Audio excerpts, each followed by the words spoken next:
Eder. Mech. Pallister. Trieste. Inverno. Il nome di Liliana Resinovic continua a galleggiare tra due mondi, quello di chi parla di suicidio e quello di chi vede in ogni dettaglio il segno di un intervento esterno. Dentro questa guerra di perizie un ruolo pesantissimo lo ha assunto la radiologa Claudia Giaconi, dirigente medico dell'azienda ospedaliera universitaria di Pisa, chiamata a dare un giudizio tecnico su due punti che possono ribaltare la storia giudiziaria del caso: la frattura alla vertebra T2 e lo stato di conservazione del corpo, che lei stessa definisce veramente unico, al punto da ricordare l'attacco di una persona vivente.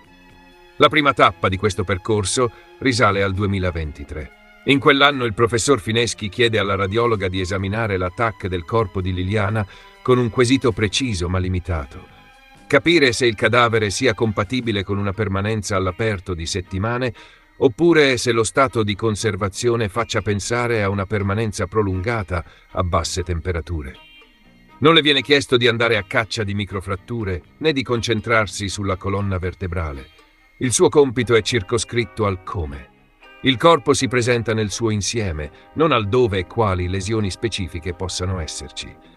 Giaconi, che alle spalle ha centinaia di esami post-mortali, resta colpita da quello che vede. Racconta che non ha mai trovato, nella sua esperienza, un corpo in quello stato. L'attacco, più che un cadavere rimasto esposto agli agenti atmosferici, le ricorda l'esame di una persona viva.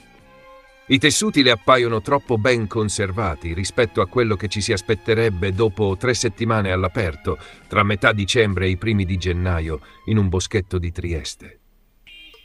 È per questo che la sua prima relazione è quasi interamente incentrata sulla conservazione della salma e non entra nel dettaglio osseo, tanto meno sul singolo processo trasverso della vertebra T2. Semplicemente nessuno le ha chiesto di guardare lì, e le ricostruzioni radiologiche vengono impostate in funzione del quesito che il medico legale pone.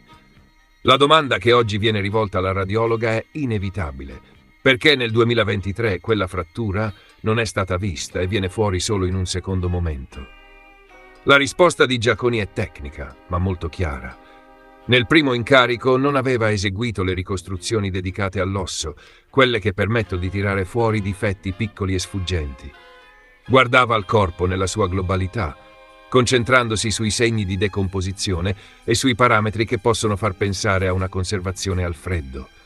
Non stava cercando una frattura specifica e, alla definizione dell'attacco disponibile, una minima irregolarità sul processo trasverso della T2 poteva passare sotto traccia senza un'elaborazione mirata. Il quadro cambia nel 2025, quando alla radiologa arriva un nuovo quesito, completamente diverso dal primo. Questa volta gli avvocati e i consulenti le chiedono una valutazione mirata proprio su quella possibile frattura alla vertebra T2. Giaconi torna sui dati acquisiti, utilizza ricostruzioni specifiche, lavora sui piani che servono a esaltare il profilo dell'osso. In questo modo individua una irregolarità, una specie di scalinatura del processo trasverso della vertebra, qualcosa che non si staglia in maniera netta come una linea di frattura da manuale, ma che appare come un difetto strutturale degno di attenzione. Secondo il racconto che trapela, è l'esame autoptico a confermare in modo più robusto che si tratta effettivamente di una frattura. Qui il discorso da medico diventa subito giuridico. Che valore ha questa frattura in un processo in cui si deve stabilire se Liliana si sia tolta la vita o sia stata uccisa? La radiologa spiega che anche solo l'ipotesi motivata di una frattura del genere la inserisce in quello che definisce contesto lesivo. Il cuore del problema è questo. Un conto è un'ipotesi di autosoffocamento, un suicidio in cui la persona si procura da sola la situazione che la porta a morire. Un altro conto è un soffocamento indotto da terzi, con un'azione violenta esterna che può accompagnarsi ad altre lesioni.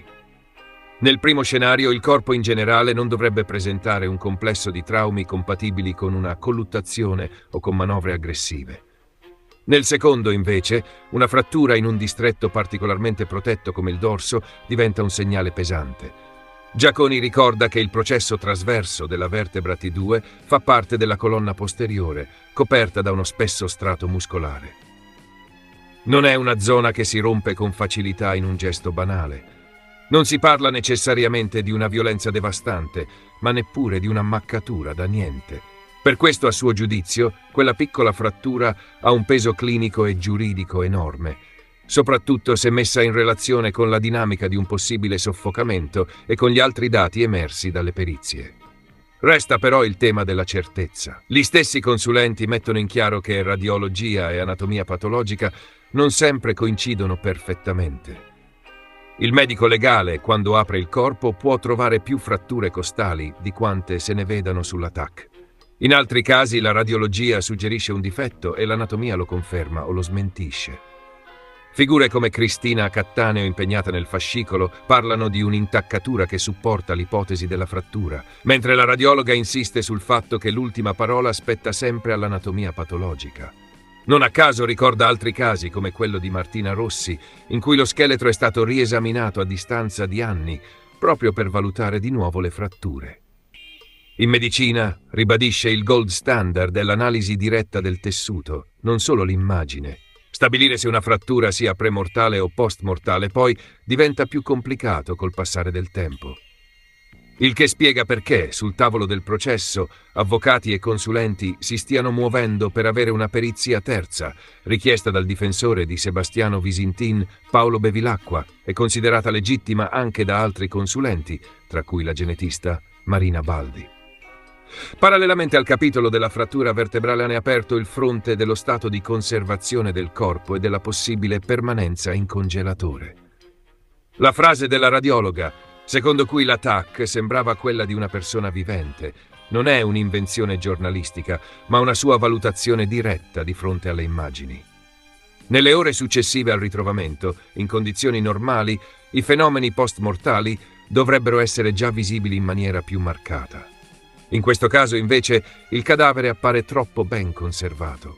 Da qui la convinzione di Giaconi che il corpo sia stato mantenuto a temperature molto basse per un tempo prolungato. A questa visione si affiancano altre voci tecniche. Nella squadra che lavora a fianco di Sebastiano Visintin, la scienziata Noemi Proprio ha avanzato l'ipotesi che il corpo sia stato addirittura conservato in congelatore. Dall'altra parte, Cristina Cattaneo sostiene che Liliana sia stata uccisa la mattina del 14 dicembre 2021 e che il cadavere sia rimasto sempre nel boschetto vicino all'ex ospedale psichiatrico fino al ritrovamento del 5 gennaio 2022. Le due letture faticano a convivere. Se la TAC registra un corpo che appare quasi intatto, con segni di conservazione difficili da conciliare con 3 settimane all'aperto, tenere insieme l'idea di una permanenza nel bosco ininterrotta e quella di un normale decorso post-mortale diventa un esercizio molto complesso. Guardando indietro, la radiologa individua anche un'occasione mancata che oggi pesa tantissimo. Se fosse stata eseguita una risonanza magnetica subito, poco dopo il ritrovamento, si sarebbero potuti cercare segni specifici lasciati dal congelamento a livello muscolare. La risonanza, infatti, è uno strumento molto sensibile a questi dettagli. Quella strada non è stata percorsa e adesso non è più praticabile. Alla fine, il quadro che emerge dalle parole di Claudia Giaconi e dagli altri consulenti ruota intorno a 3 elementi principali. Il primo è la frattura al processo trasverso della vertebra T2, che se confermata come premortale spinge con forza verso un'ipotesi lesiva, lontana dal suicidio. Il secondo è lo stato di conservazione del corpo, descritto come veramente unico e compatibile, secondo la radiologa, con una permanenza prolungata a temperature molto basse. Il terzo è la finestra temporale che va dal 14 dicembre al 5 gennaio, durante la quale è sempre più difficile immaginare che Liliana sia rimasta esposta nel bosco, senza mostrare i tipici segni di una lunga permanenza all'aperto. Su questi 3 punti si giocherà una parte decisiva del processo. Se verranno letti come tasselli coerenti di un'azione di terzi, il caso Resinovic tenderà sempre di più verso lo scenario di un omicidio preparato e messo in scena attorno al corpo di Liliana. Se invece verranno ridimensionati e considerati compatibili con un percorso autodistruttivo, l'ombra del suicidio tornerà ad allungarsi sulla storia di Trieste. Per ora, la voce della radiologa di Pisa rende molto più difficile archiviare questa vicenda come un gesto volontario. Quello che è successo a Liliana non dipende da me. Le risposte ve le devono dare gli inquirenti. Io non sono per niente preoccupato, anche perché non ho niente a che fare con la scomparsa di mia moglie. E infatti a oggi non sappiamo ancora come è morta, se si è suicidata o è stata uccisa. La prima cosa che mi hanno detto gli inquirenti quando Liliana era scomparsa è stata: guarda Sebastiano, non farti illusioni, lei è andata a suicidarsi. Infatti loro cercavano in casa mia una lettera di addio che non è mai stata trovata. Aver avuto da parte della procura un avviso di garanzia mi è sembrato più che legittimo. Indubbiamente però dovranno dimostrare che io in qualche maniera ho responsabilità. Se avessero avuto degli elementi, a quest'ora sarei in prigione. Per quello che mi riguarda, io non ho ancora sentito un punto d'accusa e neppure i miei avvocati. Ci sono due perizie contraddittorie. Abbiamo chiesto di poterne fare una terza, ma non ci è stato concesso. Sulla vicenda del tecnico anatomico Giacomo Molinari, per me questa cosa mi dispiace, perché secondo me quello che ha cercato di fare, le cose che pensava, evidentemente a qualcuno non vanno giù. Molinari doveva essere sentito dagli inquirenti. Ha detto bugie? Sarà lui a dover giustificare questo.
Ehi, non dimenticare di iscriverti a questo canale.